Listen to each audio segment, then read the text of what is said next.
Best-selling author James Wesley Rawles. He's written fiction, nonfiction. He's got a lot of amazing insights into things. And, of course, he was also, in Army intelligence.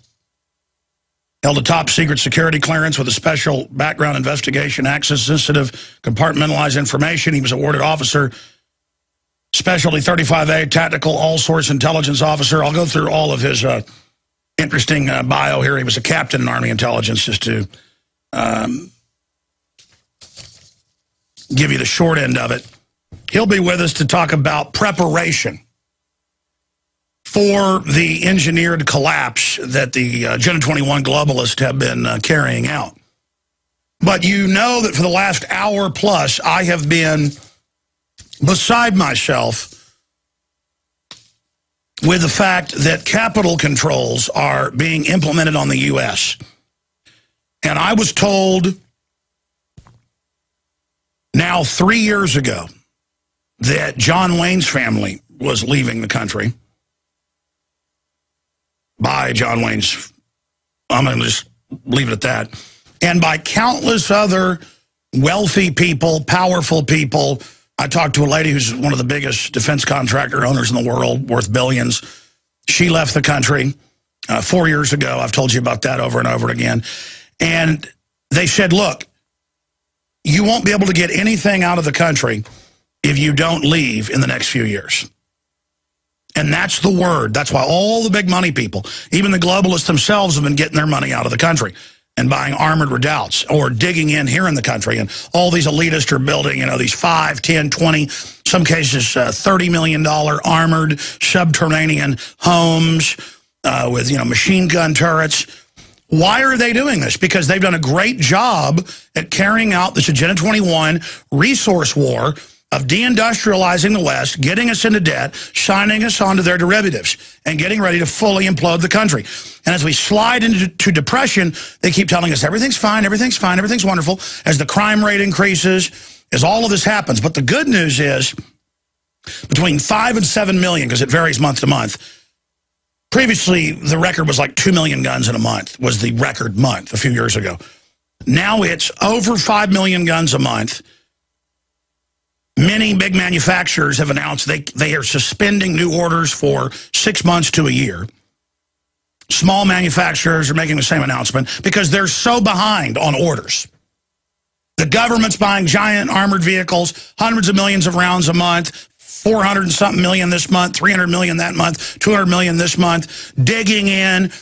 They've got the preachers and clergy response teams brainwashing their flocks, submit to government with what's coming, do what you're told, take the shots. Government's now shooting kids up without parental consent.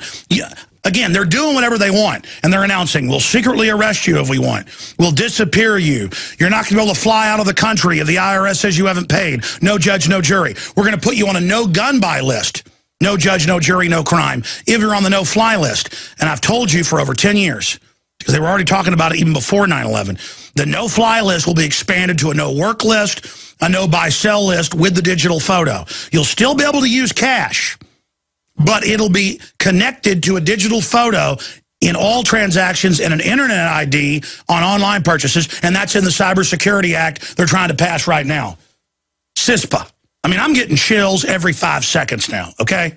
Because I knew it was all coming. I read it from their own documents, but it is a total banker infiltration of the preachers, the police, the military, the media, the entire culture, and Forbes and Fox. And I've even heard national hosts going, better pay those taxes or you're not going to be able to fly out of the country and go on that vacation. Folks, this is capital controls. This is right out of Nazi Germany, right out of Soviet Russia. I mean, this is one of the big hallmarks. Definition of capital control, any measure taken by a government, central bank, or other regulatory body to limit the flow of foreign capital in and out of domestic economy.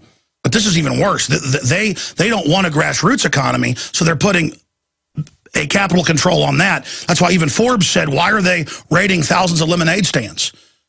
Why are they attacking peaceful protesters? Why? Why are they? Because it's here, folks. As well as market-based forces, capital controls can affect many asset classes, such as equities, bonds, foreign exchange trades. Tight capital controls are often found in developing countries where the capital reserves are lower and more susceptible to volatility. It means when they're devaluing a currency is one of the big ones. Now, that's from Investopedia. That's their definition of it. I have flown and seen it. It's been in the news. I did an interview with a guy. He had 6 silver coins, little ones. Computer programmer. And he was going to Vegas to a coin show. And they weren't even very valuable. He was just going to, trade them and stuff. And I saw them. They were just U.S. silver rounds, worth like $35 at the time. And they were going to take them. So I saw them as I was going through Austin. They're now asking people about their diamond rings, their necklaces. They're downloading people's laptops. This is a prison induction. They're just getting you ready. Now I'm going to shut up and go to our guest. But I'm really freaked out about this because it's passed the Senate. It's now in the House. And the ATF, I was told this a month before the letter went out last year. I was the first to break the letter, just pointing out that we have sources. The ATF is now going to tell people that you can't sell semi-autos anymore. That is, they're discussing it next year. The NRA says they've gotten word that, quote, there's big gun control next year if Obama gets elected. The point is that I was told that they were going to tell people don't sell more than 2 guns to somebody in these 4 western states, Texas to California. And if you do, you've got to call the ATF, as if they don't already have a record of that through NICS. The point is it's getting you used to doing what you're told outside of law. Now, James, I didn't really tell you when I was going to get you on about today. I just wanted to pick your brain about current events and talk about, your research. But being in Army intelligence, seeing what's happening, I talk to military and police. A lot of them are finally waking up. But I see the system creating a cult of the military and the police, who they could care less about, taking their pension funds, you name it, to wear as a mantle around the tyranny. Ahead of trying to start some new civil war in this country. They tried to start the race war with the Trayvon Martin thing, but people aren't buying that. NBC editing the tape, the White House pushing it. I mean, I can just see the volatility. I've just been ranting while you've been on a hold about this IRS capital control and saying they're going to revoke your citizenship, basically, because that's what your passport is symbol of. It's a total right. I don't know of any culture that ever does that. On a case-by-case, for espionage, they take your passport. That's about it. Or when you're already out on bond. So they're saying, basically, you're all prisoners. And, of course, it'll be expanded. James Wesley Rawles, what do you make of this and all the other craziness, sir? Well, we're living in very dangerous times. And when I saw the news reports about the IRS threatening to take people's passports, actually what popped into my mind was Jonestown and Jim Jones taking away all of the people at the camp's passports and locking them up in a couple of footlockers. We're verging on a society that's a police state at this point. And people need to wake up, and they need to get themselves prepared. If they're going to move overseas, they should take the gap soon. If they're going to hunker down here in the States, they need to get their beans, bullets, and Band-Aids squared away now, because those windows of opportunity are closing. I hear you. Are you getting chills? I mean, and by chills, I mean, 10 years ago, I would feel the urgency a little bit. Now, it's blowing me away. Well, the immediacy of it, I think, is almost overwhelming at this point. When I first drafted my first novel, Patriots, back in 1990, 1991, people looked at it as kind of wild speculation. But a lot of it, what was in there, has come to pass. We're living in increasingly dangerous times. We're entering into an age of deception and betrayal by our own government. And people need to recognize that. They need to, if they're not scared right now, they're not paying attention. Very well said. I know you've got a lot of feelers out. Are you seeing people in the system starting to wake up like I am? Oh, yes, absolutely. I have consulting clients right now that actually, are mid-level and low-level employees in national intelligence agencies, in the FBI, and amongst defense contractors and retiring military personnel. And they're looking for me for advice on where they should relocate. There's a lot of anxiety inside and outside of the government right now. Oh, God. You know what's so nasty is it's not just some boss hog that wants to rob everything. These globalists are really nasty. They want to hurt people. Well, yeah, they made it very clear that the whole concept of national sovereignty is essentially out the window, that you no longer have the freedom to travel. You no longer have any banking privacy. And if the internationalists have it, the globalists have it their way, they'll take away our right to keep and bear arms as well. As you've mentioned many times, there's a large push underway at the supranational level for the Small Arms and Light Weapons Treaty, which, if enacted, would essentially erase our Second Amendment. And they've said that treaties supersede the Constitution, which, of course, on record they don't. But they just lie and say that, kind of like they say the Second Amendment's a privilege or traveling's a privilege. You know, Corzine stealing billions, getting caught lying and not getting in trouble. I mean, they really are just trying to break our will right now. And how do you fight back against this type of infiltration? How do you fight back against such a long-term, patient game now about to come to fruition? I know we preemptively exposed them decades ago. You did, and others did. And that gives us... It bought us some time, yes, but unfortunately, we are approaching the end game. And at this point, while I do recommend that people remain politically active, at this point, it's time to hunker down.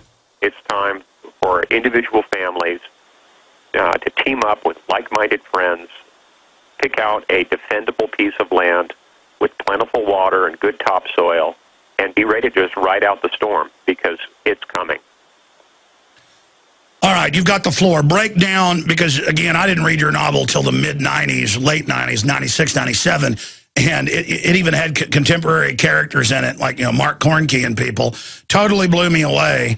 And you know, what a collapse would look like, what an Agenda 21 would look like. You broke down, basically, and people say, well, why do they want to wreck it? Because they want to wreck it to try to consolidate it, and they risk overheating it too much and losing control. Right. But break down what you see happening, the scenarios you see unfolding, some of the different breaks there, how this could go in different directions.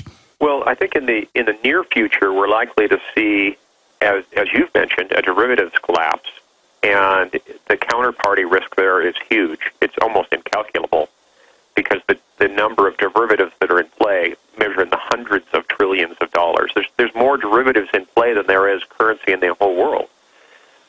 There's the economic risk is huge. If we see a repeat of the 2008 credit collapse, which is quite likely, there very well could be a banking collapse. There could be a stock market collapse, a collapse of the bond market. It could just be a house of cards coming down. There's a whole cascade of events that could bring our economy to its knees and bring commerce to a screeching halt. And as I've mentioned many times before, the crucial linchpin to watch is the power grid. If the power grid stays up, we may still have some semblance of order, but if the grid goes down, that will be the situation where the power brokers have basically lost control of their engineered collapse, and everyone's going to be in the same boat. We'll be in a massive die-off situation where literally more than half the population of the country could die over the course of one winter. Oh, God.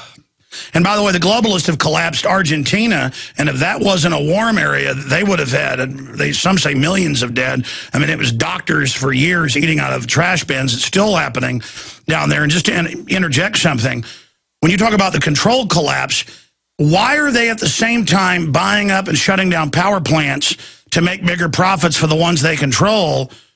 And causing blackouts. It's like they can't even, the elite have a plan, but they're so greedy, they're even destroying their own future. Do you see what I'm saying? Well, yeah, well, unfortunately, the elitists have bought into the whole green revolution idea. But when you take the green revolution to its logical conclusion, you end up with people freezing in the dark because you cut off virtually every power source. And the few that are left, like solar and wind power, are unreliable in terms of providing 24-hour-a-day grid power. If you get rid of all the coal-fired plants, all the hydro dams because they're killing little fishies, and get rid of all the natural gas-powered plants, all that leaves you with is solar and wind. And that's great when the sun is shining or the wind is blowing, but it gives you nothing when the conditions aren't right. So we're going to end up in a third world situation where power is unreliable, and people need to be prepared to make their own power and get themselves in a situation where if there's disruption of grid power, for example, I recommend people buy propane powered chest freezers rather than electric chest freezers, because I think the power is going to be so unreliable. We may have power failures that go on for not days but weeks. And if there's, of course, a total grid collapse, all bets are off. And the government's been saying get ready for rolling blackouts. This is part of the new freedom. I just want to plug here that if people go to Infowars.com, they can get Survivors by James Wesley Rawles. All the orders get a free citizen rulebook with it. Also, Strategic Relocation, North American Guide to Safe Places, 3rd edition, incredibly valuable information. Yeah, Joel Skousen's book is fantastic. I highly recommend that book. And then also to understand why they're doing this, Behind the Green Mask, UN Agenda 21, Rosa Corey, excellent, all available. You know, it's buoying, though, James, to see the city council woman in Houston trying to veto land grabs under Agenda 21 and saying it's Agenda 21. Again, there is an awakening. Please continue. Yes, people are definitely waking up, and it's encouraging to see things like the Ron Paul campaign, for example. It's encouraging to see all of the free exchange of information that's going on the Internet, and I think that's one reason why there's all this talk of clamping down on the Internet is it has the Agenda 21 crowd running scared, because when you shine a light on this, it's like turning a light on in a apartment and having the cockroaches go scurrying. We're in a situation now where there's such a fast exchange of information on the Internet that it's essentially unstoppable. And unless they're able to control access to the Internet and track people on the Internet and clamp down on dark nets and people using VPN, for example, they basically can't, the genie is out of the bottle. They can't stop individual liberty unless they completely shut down the Internet, which at this point is impossible. So people are waking up. I'm glad to see so many grassroots organizations forming, and I'm glad to see people training and teaming up and preparing for the dark days ahead, because things could get very, very bad before they get better. And I think it's important that people team up. They've got to be in the right place at the right time with the right friends to get through this. And if people aren't thinking in those terms, if they aren't thinking strategically, then they're just going to end up another statistic, and they're just going to be another refugee on the road. And if the 20th century taught us anything, it's the life of a refugee is nasty, brutish, and short.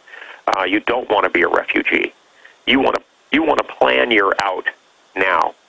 People should relocate. Just previously you mentioned Joel Skousen's book, Strategic Relocation.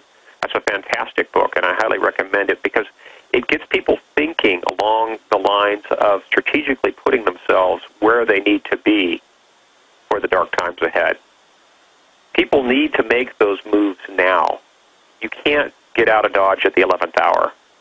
I noticed that you started doing some of your videos from home, and I encourage that because people have to think about strictly operating out of their homes, hunkering down for extended periods of time, because there may come a time in the very near future where it simply isn't safe to commute into the big city. People have to think in terms of hunkering down, living self-sufficiently as much as possible, making their own power, pumping their own water up out of the ground, growing their own food, raising their own livestock, and providing for their own security, because all those systems, if we depend on others for them, are probably going to be going away. And anyone who's not prepared to face that new paradigm is going to become a statistic. Now, I want to raise this point to you, and we're going to go to break here in a moment and come back, but start answering it now. Again, you don't toot your own horn, but you were almost 2 decades ago able to foresee much of what is now unfolding. And you even predicted the time frame with great accuracy. I know the future is fluid. There's different futures there depending on what we do. But seeing the awakening, tracking its trajectory versus the tyrant's trajectory, A, what do you think the future holds if you had to give us a general dead reckoning analysis, A, and then B, how do we change that analysis from what you currently see? Well, I think I can foresee an economic collapse regardless of what anyone does at this point, because the level of debt that's built up globally has gotten so large that it's absolutely unsustainable under a traditional interest-based debt economy for those debts to be repaid. It's mathematically impossible. So I think we're going to see a global economic collapse, and the severity of it depends on a number of different things. Stay there. Let's come back and then see how you see all of that interacting within the collapse. How does it run from bad to worse? How do we get ready with James Wesley Rawles? Stay with us. You better believe it. You know, I've had these liners for like 17 years, different variants of, we're in a war. The war is now leading a frontal assault, Infowars. Listen, this is real, okay? The globalists want to deindustrialize the planet and have giant throngs of poor people that they control. Then in all their major public documents, they say they're going to release bioweapons after that.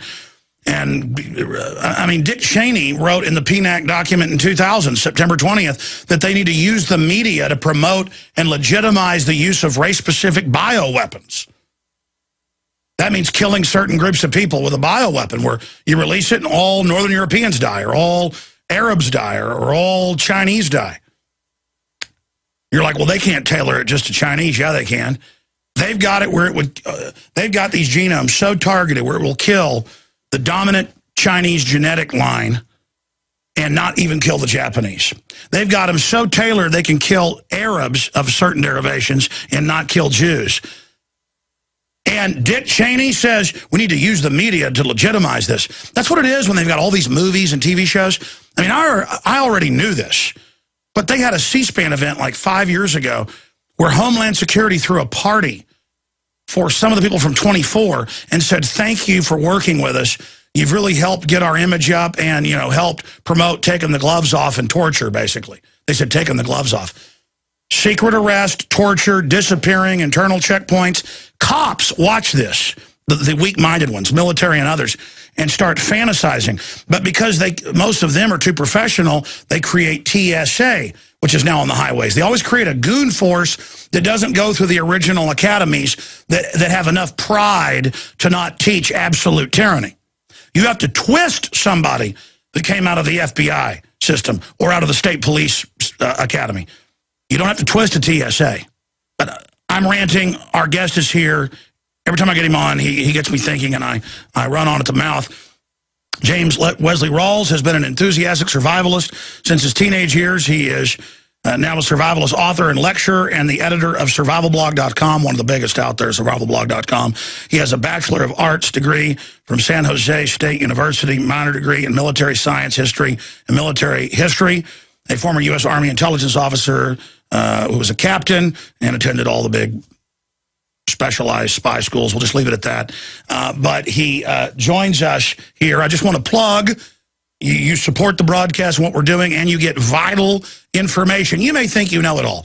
Reading these books will make you get deeper into the thought process and then pass it on, pay it forward to others. Behind the Green Mask, 170-something pages.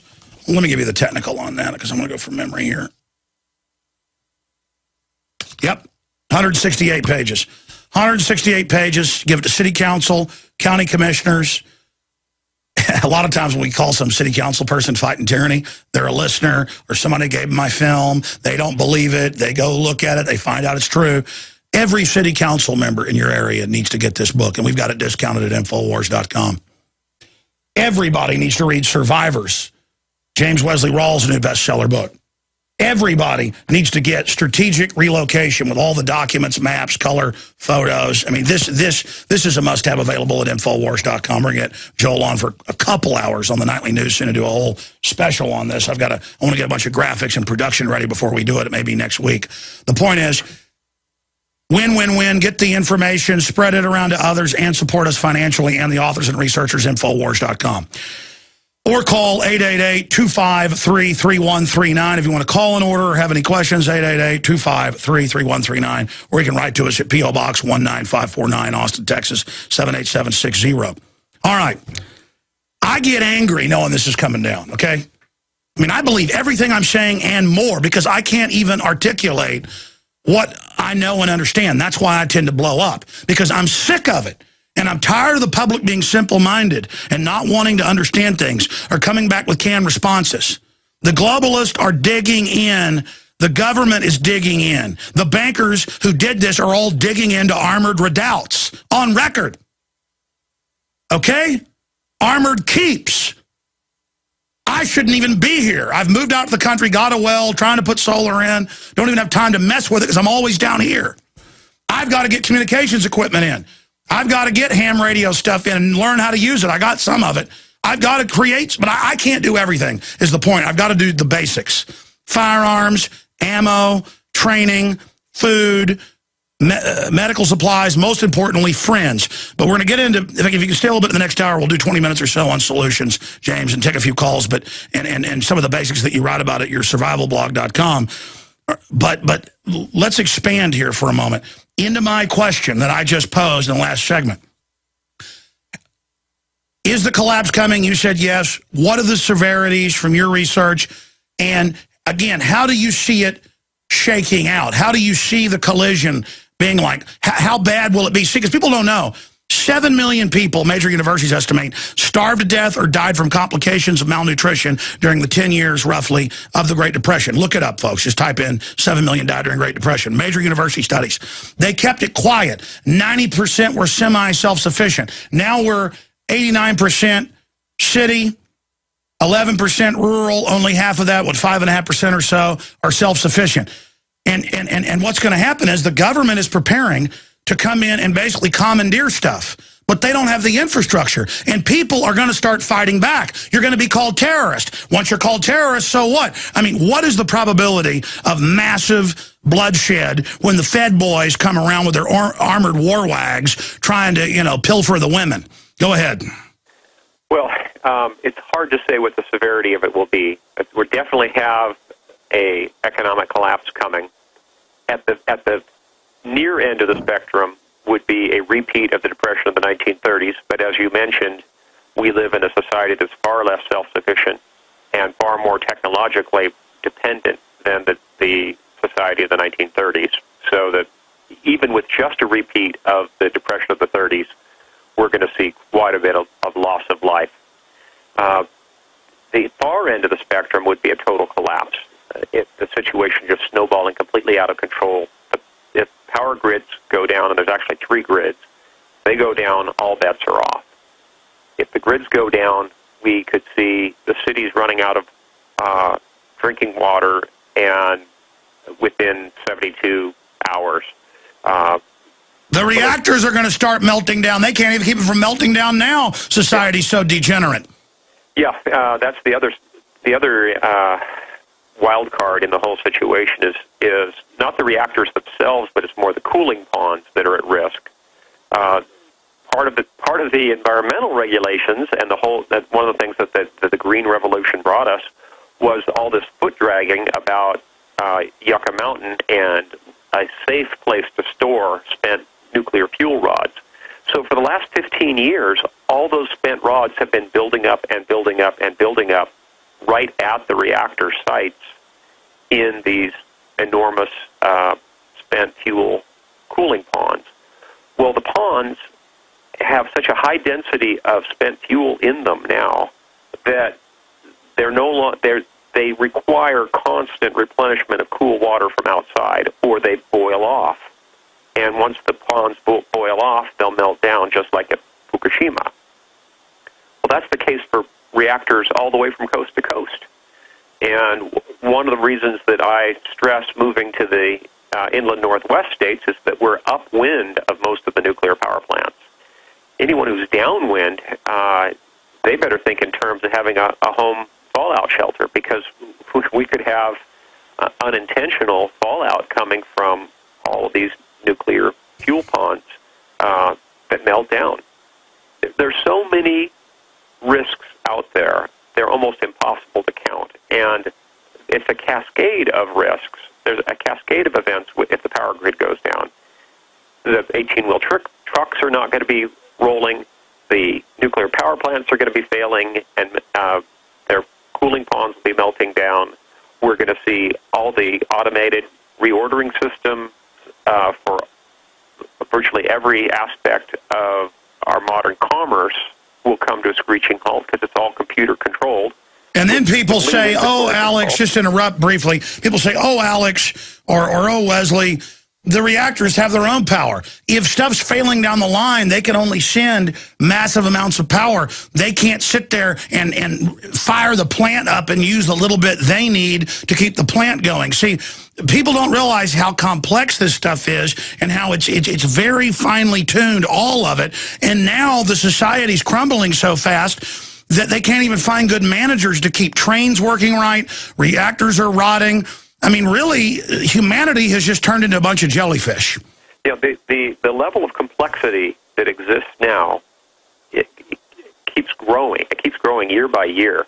The latest on the power grids is there's an effort right now to do an intertie between the eastern grid, the western grid, and the Texas grid.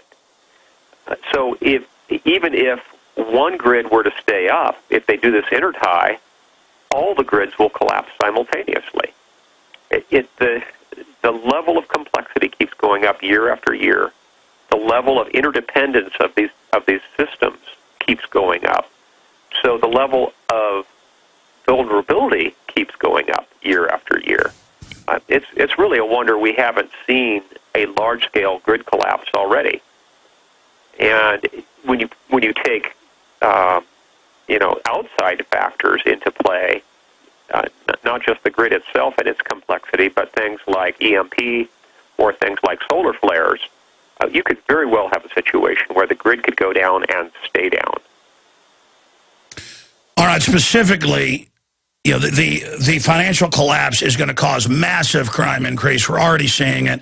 How is that going to affect things? And when you talk about refugees on the road, break that down. Well, basically, all the urban areas will be total write-offs, and the suburbs are going to get swarmed by refugees from the urban areas.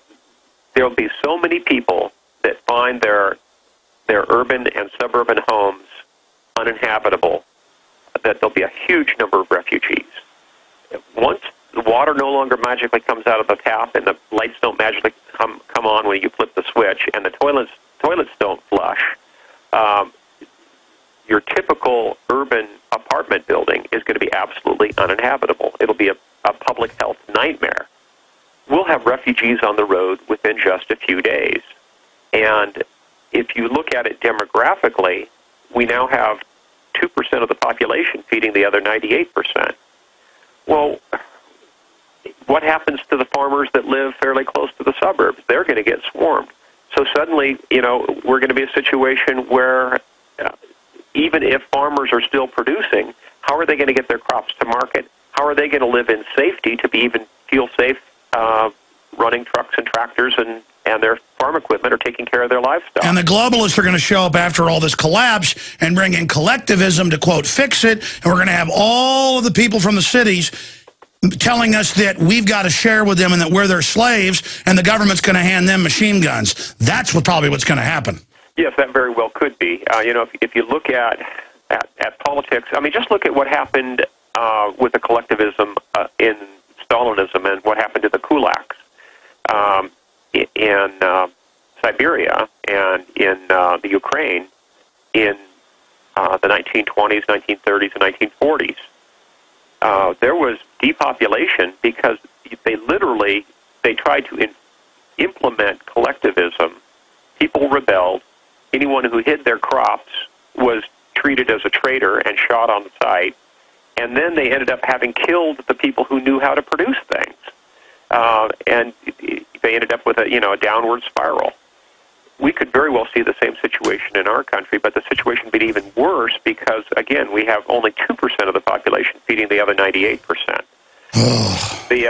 The people that have the know-how to feed America, it's a fairly small number of people. If we end up in a societal collapse situation, people are going to end up, eating the golden goose, basically. Let me ask you this question. It wouldn't be the first time it's happened in history. In your own mind, personally, when do you decide to take action defensively? I mean, people are climbing over your fence, over your wall. Come on, give us food. We need it. And then you're like, you owe it to us. And they pull a shotgun out. Or the local cops under Homeland pull up and demand house to house, give us your storable food. If it comes down to that, you're in a very dicey situation. If it's a situation with looters, I would predict that in the majority of situations, if you start cranking off a few rounds over the heads of looters, they're going to go find somebody else to go loot. They'll find a softer target. If you come up against your own local government, that's a very sticky situation and one that's almost imponderable. All I can say is don't put all your eggs in one basket. You need to have food cached in several different places, preferably underground, so that if somebody comes and takes part of it, they're not going to get all of it. Yeah, I'm not telling people what they should do, but the point that government, which we're used to, robbing us 100 different ways, is trying to...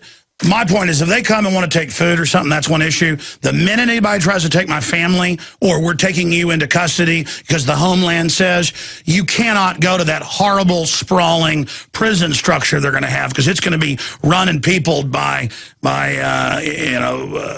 bestial perverts that like to inhabit such facilities. Yeah, the last thing you want to be is either a refugee or prisoner in a situation like that. All I can say is people need to be able to stand their ground. They need to plan in advance and think through the situations of when they'll, basically a fight or flight decision, when you're going to flee your property, when you're going to stand your ground. But the last thing you want to do is end up either a refugee on the road or some guy in the back of a truck with a bag over your head with cable ties around your wrists heading off to points unknown. And they've certainly, talking to people in the government, what percentage are hardcore, psycho types that are really looking forward to all this? Because from my research, most of them are actually overall good people. They've just been naive. They now know this is real. I don't think a lot of them are actually going to follow the orders. I think they'll have some well-publicized events to make the mercenaries look like victims. They're going to try to use mercenaries in a lot of cases. I don't think they're going to have the muscle early on to do this. I see it as deep into the collapse. Then the reorganizational government comes in. Right, and that's the scenario I put forth in my novel, Patriots, and its sequel, Survivors, and the next one that's coming out in September is called Founders. That's basically the situation I put forth there, where there was a collapse and then a power vacuum that was filled primarily by foreign mercenaries. It's difficult to predict what will happen, but all I can say is people need to think these things through and take action. They need to stock up now. They need to team up with their like-minded friends and neighbors and fellow church congregants and plan and cross-train and get ready. All right, stay there. By the way, I didn't even know you had a new book coming out, but see, it's reality-based, so I could guess it. I guess it's the foreign UN mercs versus the new founders of the new republic. Am I right? We'll find out when we get back. Straight ahead. Our guest will be with us about 20 minutes into the next hour to get into some practical solutions, some basics of where to start. I hope we're wrong about all this, but unfortunately we're not. The question is just how bad will it get? We're just hoping for just a regular depression, but with this spoiled population, not everybody, but certain elements, it's going to be nasty. The toll-free number to join us is 800-259-9231. Specific questions for the author of Survivors, a novel of the coming collapse. He's got another one, Founders, coming out, and he said I did basically guess a little bit of the plot correctly, but that's in September. We'll obviously have to have him up. We're still around then. But 800-259-9231. Mike Adams is going to be popping in the last 15 minutes of the show or so, I believe. We get that set up because he's got breaking news. It's at Infowars.com and naturalnews.com. Remember, the UN model to shut down small farms is to say your pigs and cows are invasive. It's not a certified, big agri facility. So they announced all these dozens of old breeds. If they have red hair, black hair, spots, whatever, or any other feature, government is going to have, quote, armed raids, arrest you, and kill them, calling it a feral hog problem. It's hundreds of years of hogs getting out, interbreeding, and just going wild. I've shot probably 20 of them or more. I mean, we've got a family ranch infested with them. But that's not our pigs. We used to raise regular pigs out there, the regular old pink ones and others. I forget all the names of them. The point is that now they take that and use it as a way to create a new revenue. People said, oh, they're not going to go on farms and kill them. Don't be a fearmonger. It's happened. Michigan government unleashes armed raids on small pig farmers, forces farmer to shoot all his own pigs. Armed raids, it's all happening. It's at Infowars.com right now by Mike Adams. I want to get into some solutions real quick here with you, but what do you make of the harassment, the animal ID, premises ID, which then Big Agra is exempt from? Yeah, it all ties back to the NAIS, which is the National Animal Identification System, which was an abortive system they tried setting up several years ago, but they never really quit. They basically are doing the same thing and calling it a different name. And you're right, they will be exempting the major producers. Same thing, by the way, is in the works right now. There's calls for veterinary medicines to be restricted to only being released by prescription. And that's going to make life difficult for small farmers, and of course for anyone who's preparedness-minded, who's laid in a supply of inexpensive animal antibiotics to use in the event of a societal collapse, well, that supply will be going away. And of course, yeah, they'll probably exempt major producers. I recently wrote about that in my blog. Yeah, they're going to turn the DEA loose, basically, federal goons. I mean, everybody knows you're running even 100 head of cattle. You've got antibiotics, you've got other shots you've got to give them. You buy it from the vet. You're not doing that anymore.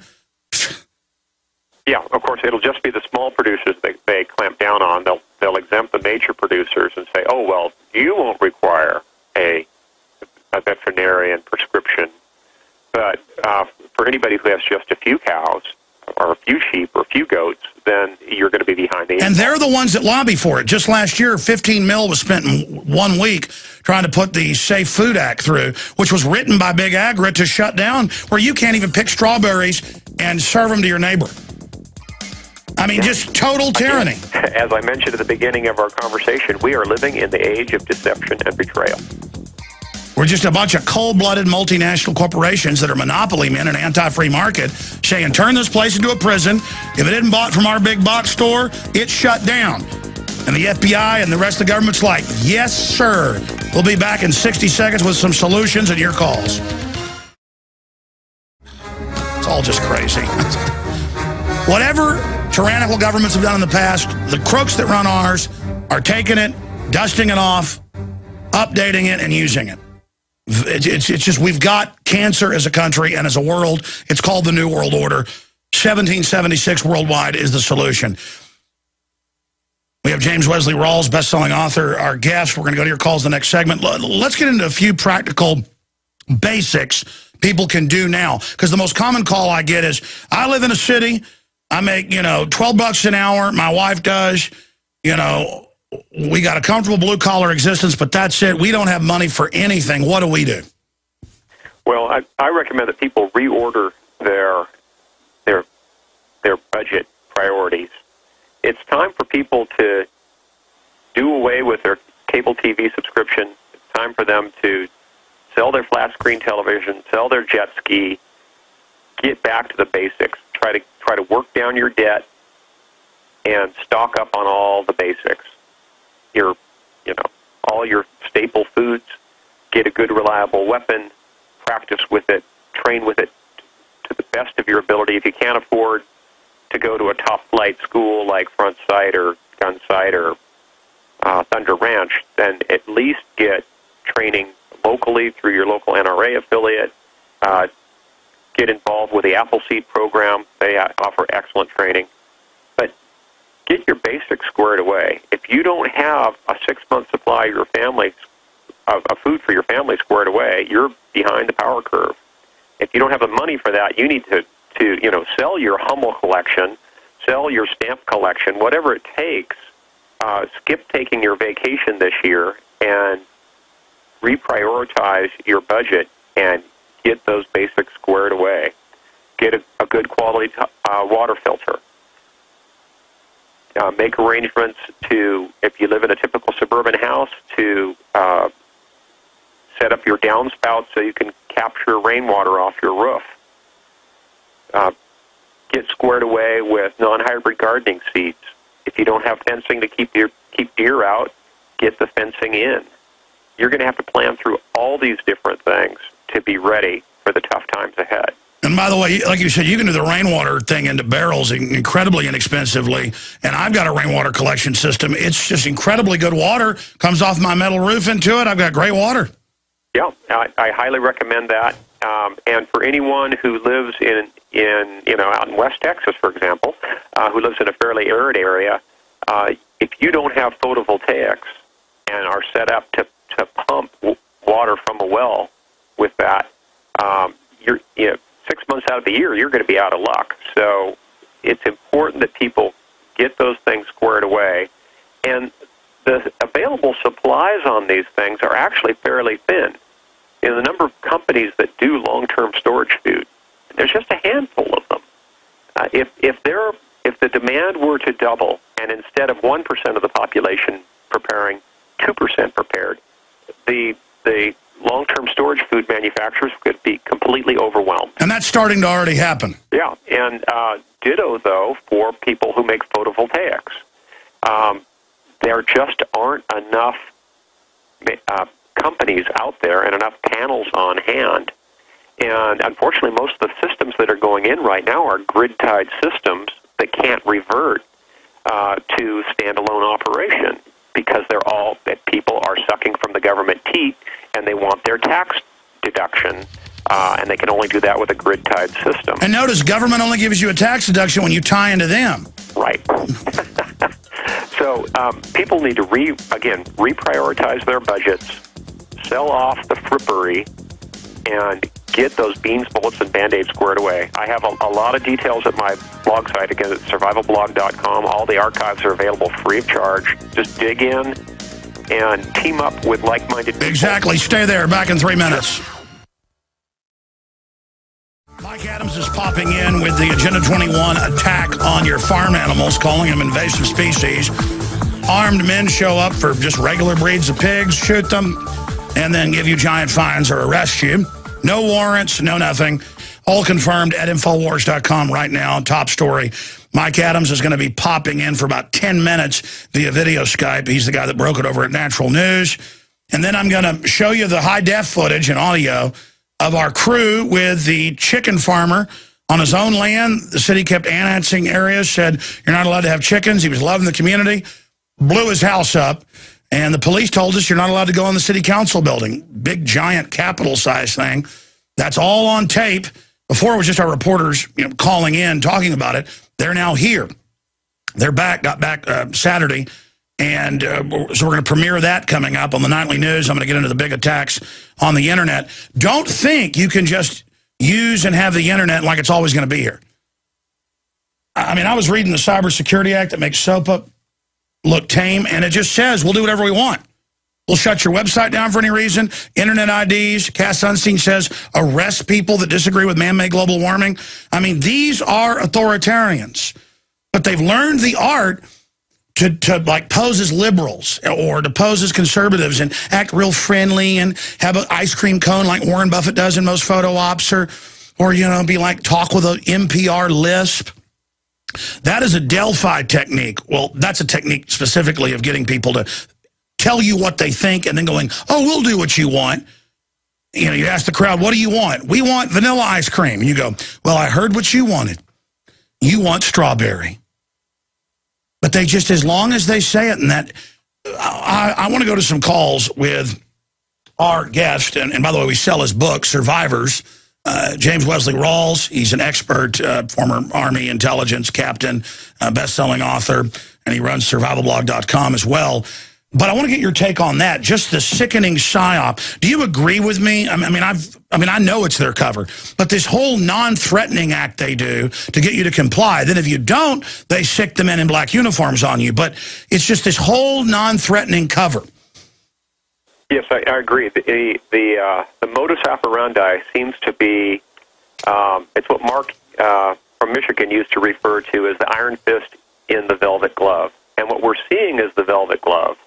We're seeing, all this mamby-pamby, green revolution, kumbaya, all this whole mindset of global village, all plays together to try to put a happy face on tyranny. That's it. Let's go to some phone calls. John in Texas, you're on the air with our guest. Go ahead. Thanks a lot, Mr. Jones. Thank you for doing all that you do. Mr. Rawls, I have a few questions for you. Sure, go ahead. One at a time, please. Okay, one at a time. Thank you. A bit overwhelming. If I try to talk to my family and try to warn them about things that are going on, things that Mr. Jones talk about daily, and I get laughed at, they call me crazy. I show them documents that I print off from a printer and show them. One of my questions is, when would it be time to say, if it's not going to get any better, it's going to get much worse? When is it time for me to abandon my home and go somewhere else? Wow, that's I know you've already you don't want to give up a paying job in a down economy until you develop another income stream. My blog is all oriented toward encouraging people to move to lightly populated rural farming areas that are well removed from major population centers. But, that's not going to work for everybody. A lot of people have either family situations or work situations where they have to stay where they are. If you can develop another income stream or find a job in a lightly populated area, I recommend you go ahead and make the move now. But to throw away a good-paying job in today's down economy, I think, is foolish. You really don't want to make the move until you have another income. Exactly. You want to start building with just the firearm, the water, being prepared, warning others to laugh at you now, not later, and then begin to start looking for areas. Where could I go somewhere rural? And even if the job pays less, it costs less to live there. And so just start developing a plan. I agree wholeheartedly. And it's important that people think these things through, be prayerful about it, because you want to have God's guidance on this. And once you're committed, though, then go ahead. Then it's time to, go ahead, sell your house, make the move. And it's important to make a move fairly soon because, I get so many emails from people who say, oh, well, I have this cabin prepared out in the woods in the Poconos or wherever, and I'll pull through just fine there. But people don't realize how long it takes to build up for self-sufficiency. You need to plant fruit and nut trees. That takes years. You need to practice gardening in that particular climate. That takes time and experience. You need to learn how to, how to cook on a wood stove. You don't learn that sort of thing just overnight. So it's important that you make the move and start living. And you need to meet the neighbors because because you don't want to even really at first be a little friendly, but you're really just getting intelligence on them. You'll find out who's good, and you'll find out also who's a little global minion. And believe me, they're out there too. Right, and if you don't want to be the expendable new guy, the guy who just blew into town at the 11th hour, just before everything fell apart, you want to become part of the community. You want to get involved in the local EMT or fire department, volunteer fire department, for example. It's important to be part of the community because you want to be seen as an insider, not an outsider. Exactly. All right, God bless you. I hope that answers your excellent question, John. And what about people that are handicapped? What about, they are going to be in deep trouble. Well, I get letters all the time from people who have sleep apnea, people who have chronic medical conditions. You need to plan ahead for all those. People who are diabetics, for example. A lot I get the same questions over and over again from people who are diabetic, for example. It's like, well, how do I keep my insulin cold? Well, do you have photovoltaics? Or do you have a good old-fashioned Cervell propane-powered refrigerator? Or do you know how to go dig a 10-foot hole into the stone under your house to keep it cold in there? Right, yeah. People need to think these things through. If they have particular medical needs, they need to plan for them. I mean, even just people who wear prescription glasses need to plan ahead. And there's places like Zenni Optical on the internet, and I've linked to them on my website, where you can literally buy 4 pairs of glasses for $30. People need to think through their own particular needs to their own particular medical conditions, their own requirements, their own physical conditions, the climates that they can handle living in, and so forth. Think all these things through. Yeah, just think about Katrina. The government can't and won't protect you. And if this country had 10 Katrinas at once, and that's kind of what a depression's like, it's just going to degenerate. I mean, you had many of the police there robbing local stores, folks. So in a lot of areas, obviously not like New Orleans, but, heaven help us. Because the government is trying to recruit either low-grade morons or criminals right now. And it's a big threat. Houston, in Texas. That's kind of a pun. Welcome, Houston. Yes, I got a question for him. I'm down here trucking right now, and I was going to see if he had any advice for us truckers out here that say it went down right now, all electricity and all that went down. We couldn't get no fuel, no nothing, and we'd be, I'm running coast to coast, we'd be far from the house. So do you have any ideas what to do on that? Well, in terms of planning ahead for fuel, I recommend that people buy the biggest propane tank they can find. If they have any vehicles that are diesel engined, put in a big diesel tank. There's really no point in putting in a huge gas tank for unleaded gasoline because it doesn't store more than 3 or 4 years tops, even with a stabilizer. But if you've got the budget, stock up on propane because it stores indefinitely. Stock up on diesel fuel because it'll store for 10-plus years. You want to add an antimicrobial like Pri-D to it to make it store better. But fuel storage is crucial, especially for people who live up in the northern states.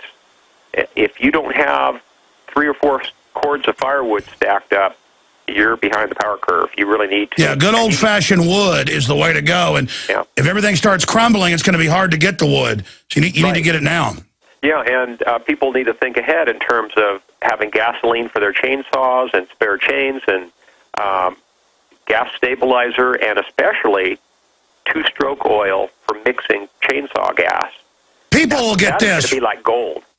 Absolutely. People that are obsessed with guns get obsessed about other things that you need to survive. People should be just as obsessed about communications equipment, about first aid gear, about fuel storage, about gardening. They need to have that same level of interest, because if you're only fixated on guns, you don't have a complete set of preparations. In fact, you're setting yourself up to be part of the problem, because if the only tool you have is a hammer, every problem looks like a nail. Okay, and if you only have guns, you're going to end up being part of the problem. You're going to end up preying on your neighbors if you can't garden for your own food or raise your own livestock. Yeah, that's really a terrible thing. It's what the studies that I know the U.S. Army's done them and other governments groups have done them. What is it? Within 7 days, most people without food become total criminals. Within 10 days, they start becoming just rampaging killers. And within 15, what is it, like 98% become cannibals? It could come down to that, yes. That's one of the things I describe in my novel. Yeah, and then, of course, films like The Road. Unfortunately, if you really want to see human nature, The Road did a really good job of showing it at its real core. Because, I'm a Christian, and I'm going to do my very best to act in a Christian manner and be charitable to others. But when you come right down to it, if you peel back all the layers of civilization, what's underneath is what you saw in The Road. It's not very pretty underneath. Yeah, see, I wouldn't kill people for myself, but I probably would for my children, I'll be honest. We're going to have a totally jam-packed final 30 minutes here in the next segment. Mike Adams pops in for about 10 minutes, then I'm going to premiere the footage they shot of the police, tell them they couldn't go in the building there in Roswell, Georgia.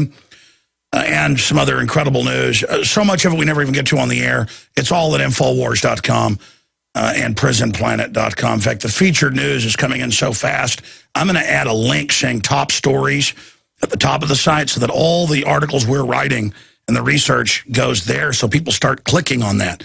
Another thing is Infowars.com/feed. That's the RSS feed. That gets a lot of stuff that rolls off. We just got to re-engineer the site because there's so much information up there. And so many times an incredible article just goes away. Mr. Rawles, we were talking during the break, and you were discussing the IRA versus an American resistance and the difference is firearms. Briefly tell folks about that. Sure. As I mentioned, in the peace process in Northern Ireland, a few years back, it all came down to just a few hundred guns when they were trying to decommission the IRA units. And we're talking 200 or 300 guns was all that it took to hold up the peace process. Here, by contrast, in the United States, we have millions of guns. In fact, more than 1 million being sold every month in the United States going into private hands. I've seen numbers of over 5 million guns sold per month. It's a huge number of guns. It's absolutely impossible to disarm the American people. And any globalist who has some fantasy of disarming the American people is absolutely deluded. It's never going to happen. Even if 95% or 98% of our population foolishly turned in their guns, there still would be more than enough guns to engage in a war of resistance here in the United States. So well, let's say there's 200. That's my concern. Let's say there's 200 million new guns. I mean, it's the last 20 years or so, but really it's more like 400 million. They estimate good working guns out there. Right. And let's say there's 160 million gun owners. It's growing. Let's say 1% decides to fight. We're talking about, what is that, 1,600,000 people?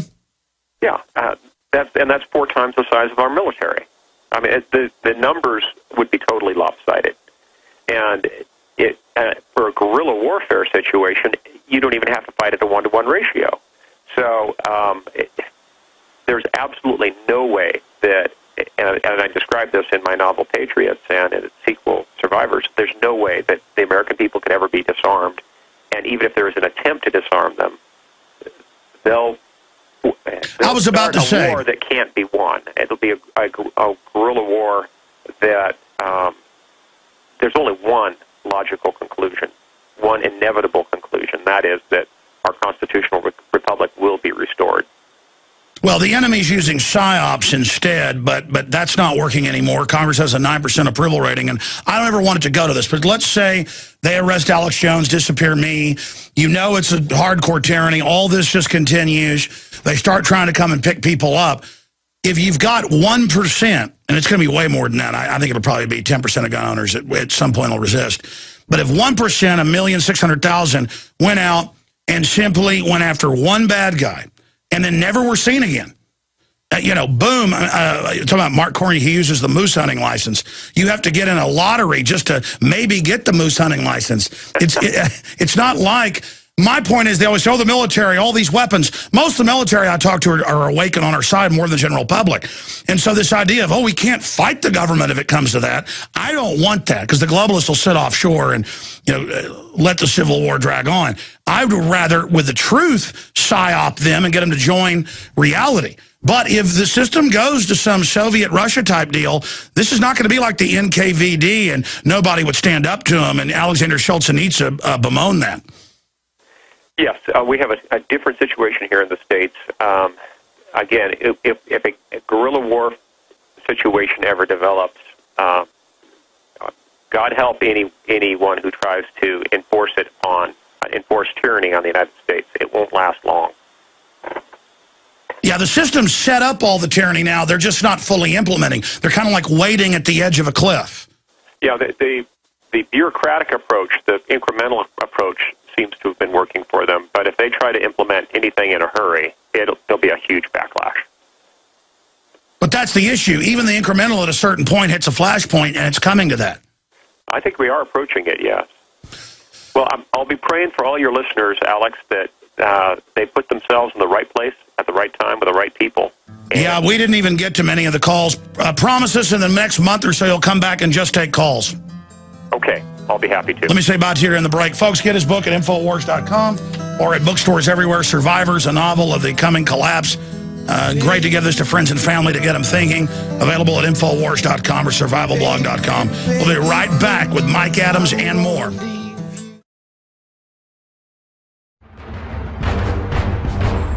Ask yourselves, what are you doing in this time of great challenge? What are you doing to unlock minds?